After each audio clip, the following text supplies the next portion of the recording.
ইয়েমেনে যুক্তরাষ্ট্রের হামলায় মার্চের মাঝামাঝি থেকে এ পর্যন্ত অন্তত ১২৩ জন নিহত হয়েছে, আহত হয়েছে ২৪৭ জন। সোমবার ইয়েমেনের স্বাস্থ্য মন্ত্রণালয় এসব তথ্য জানিয়েছে।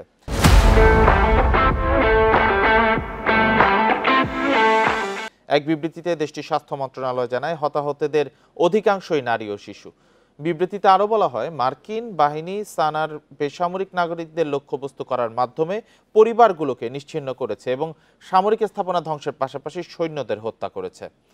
গাজায় আগ্রাসনের প্রতিবাদে ১.৫ বছর ধরে ইসরায়েল সংশ্লিষ্ট স্থাপনায় হামলা চালাচ্ছে ইয়েমেনের হুতি বিদ্রোহীরা। পাল্টা জবাবে ইরানপন্থী এই গোষ্ঠীকে নির্মূলের ঘোষণা দিয়েছেন মার্কিন প্রেসিডেন্ট ডোনাল্ড ট্রাম্প।